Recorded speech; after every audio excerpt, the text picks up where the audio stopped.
Jim, what's that smell? Wanaka gas, a knockout gas with an extremely long effect. We have mere seconds to neutralize it or get out of here.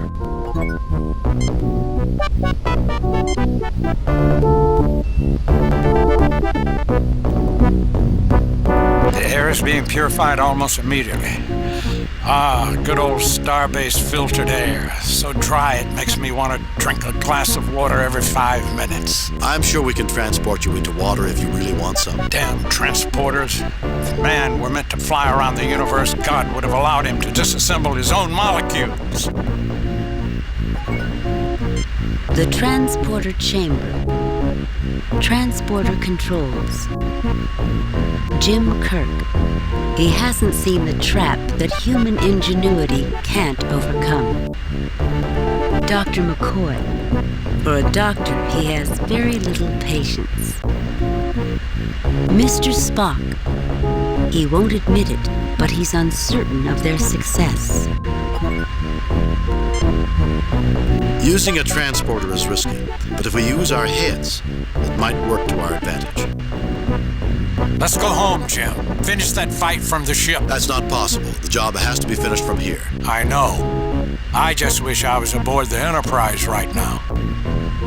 Well, Spock, what do you suggest? We should attempt to gather evidence that Dr. Burdell is planning to commit genocide. Others may help us if they are confronted with the scope of Burdell's misdeeds. We need to shut down the tractor beam that is currently holding the Enterprise. Until the ship is freed, our options are limited. Our chief priority is to find the reason for the Holocaust that was reported by the Alexander and stop it from occurring.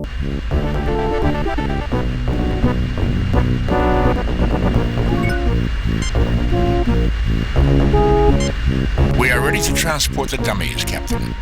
That should prove an adequate distraction for us to get into security. At least we have a chance now. Captain, all areas of the ship except Burdell's quarters are accessible by transport.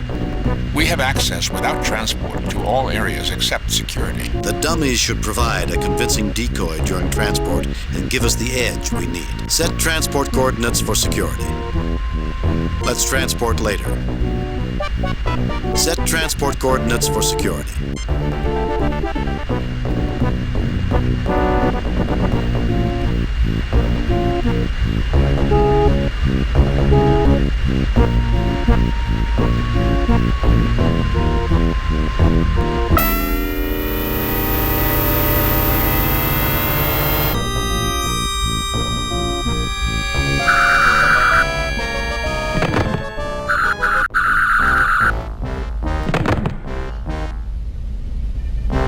Damn it, I'm a doctor, not a target.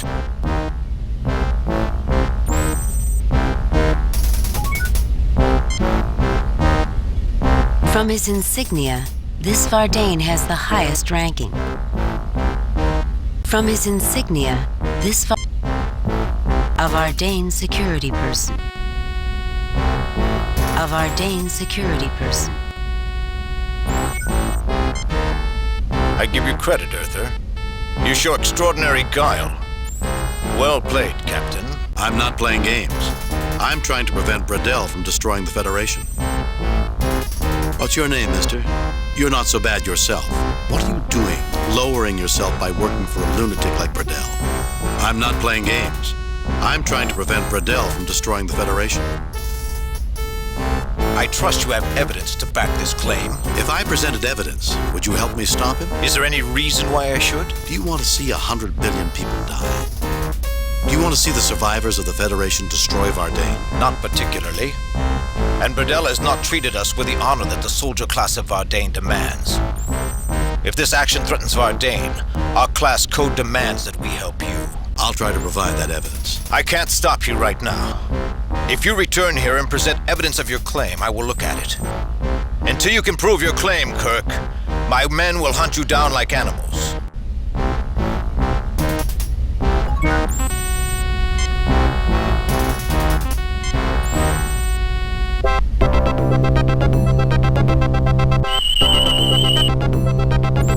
I have copies of Burdell's files taken from the main computer.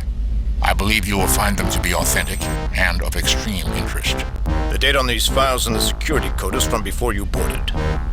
It appears you are telling the truth. This action will have consequences that are not in the best interest of the Vardane. I have no choice but to help you.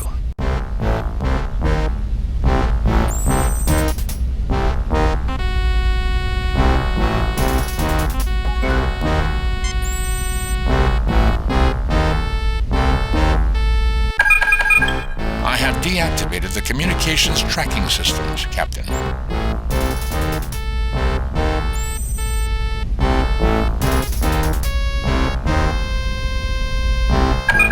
I have lowered the force fields in the special project room.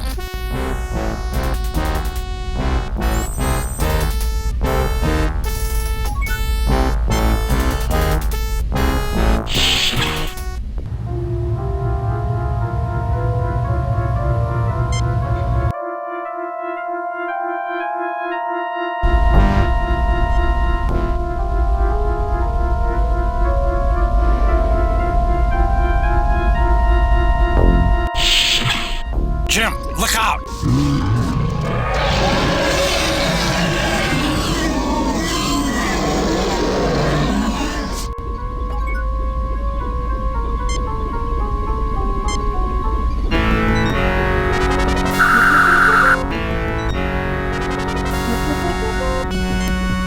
The central control for the Special Projects Room. You have already deactivated its protective force field.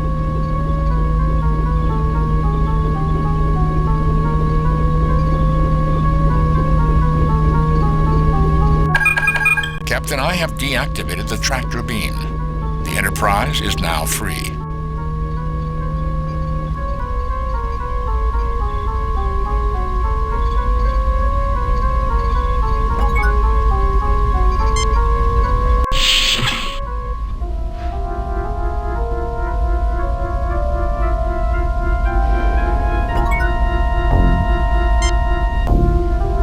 This door is labeled Ias Bradell.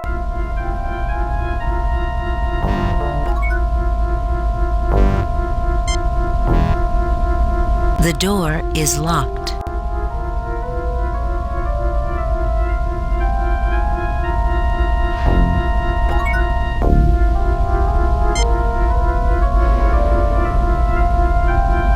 Well, it appears all of those misspent years playing chess have finally been put to good use, Mr. Spock.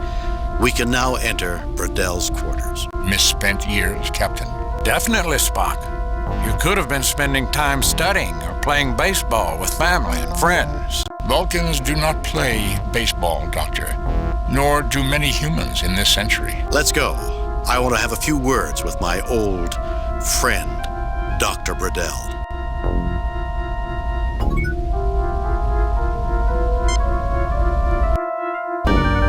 So, you managed to elude our security. I'll have their heads. It's over, Bradell. Surrender peacefully, and we'll guarantee you a fair trial. I will not submit to a trial by a tribunal of chattering apes. We are the Vardane. Lesser species have no right to judge us. Your experiment is over, Bradell. Morality transcends the differences in species, Bradell. You don't honestly think you can defy the three of us, do you, Bradell? Your morality transcends the differences in species, Bradell. Morality. It is an invention designed to make lesser people feel superior. The universe is full of moral people, and for the most part, they are dead wood. People who are preoccupied with morality never make history. You always did love to lecture, Kirk. You'll be the most self-righteous corpse in the galaxy.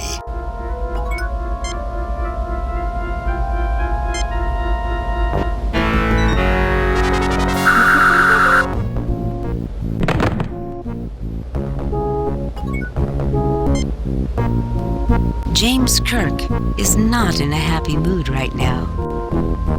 Spock would not admit it, but Bradell has a certain scientific excellence that he finds admirable. McCoy hopes they can finish this mission soon and get out of here. A food replicator. A vase of red Antarian roses. They have a pleasant aroma. The Journal of Ias Bradell. A dartboard. A very good likeness of James T. Kirk is its chief decoration. He is Burdell. For once in his life, he's not a threat to anyone. He is Burdell's bed. Oddly enough, the furniture demonstrates a classical taste that you would not have expected from Burdell. Burdell. Such a charming man. Reminds me of a Bonovan camel snake. Let's not insult camel snakes, Bones. He is Burdell. Another testimony to your peerless diplomatic skills, Jim. It is logical that Burdell would wish for the controls for his experiment to be close at hand.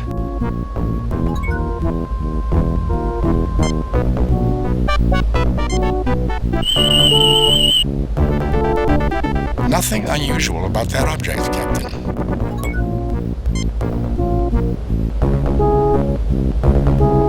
You pick up Burdell's journal, and a bookmark falls out. This is unusual, Captain. I would not have expected a man like Burdell to rely on a paper record. Who knows, Spock?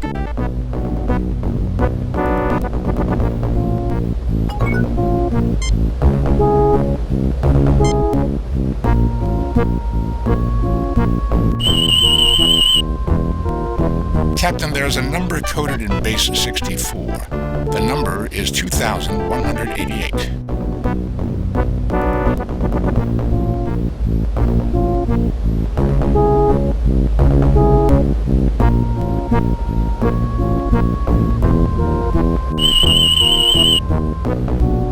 There is something hidden behind the dartboard, Captain. Some sort of electronics. A trap? I'm unable to tell, Captain.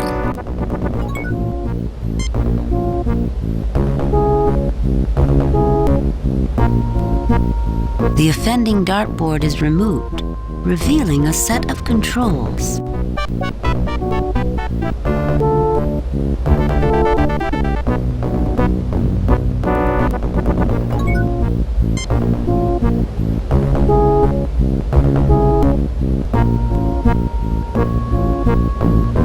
I am inputting the code from the bookmark. 2188. I have activated the code circuit. The proto-event weapon is decloaking. I have also managed to deactivate the station's shields and have a clear communications channel to the Enterprise. Broadcast the coordinates, Mr. Spock. Have the Enterprise destroy that weapon. The coordinates have been sent.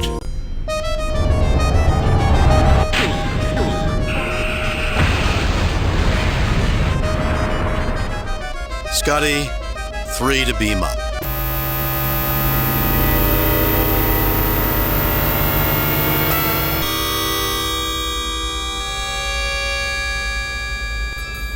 That has to be one of the most welcome explosions that anyone will ever see. There is turmoil on the Vardane Council, Captain. The members who supported Burdell's anti-Federation policies have been forced to resign. I expect improved relations between the Federation and Vardane. That's good to hear. Though history shows that suppressed movements like Bredel's have a habit of resurfacing at inconvenient moments. And Burdell is now a Federation prisoner. I hope this will not prove to be a rallying point for those Vardane who hate the Federation. I've received word that Mr. Shem's application to enter Starfleet Academy has been accepted. He should make a fine officer one day. Captain, I'm receiving a message from the USS Alexander. The Alexander? Temporal paradoxes are most fascinating, aren't they, Mr. Spock? Are you attempting to annoy me, Doctor? On screen. Luke Rayner here. I know we've never met. Yes, of course. We got your signal, and Starfleet has asked us to assist in cleaning up your operation. It's good to have you with us. Better than you could possibly guess. I don't understand, Captain. It's a long story. Come aboard, and I'll tell it to you. I reviewed your report from your recent assignment, Captain, and have a few comments. The top brass in Starfleet are impressed with the results of your recent performance. Outstanding work, Jim. Keep up the good work. Kane out.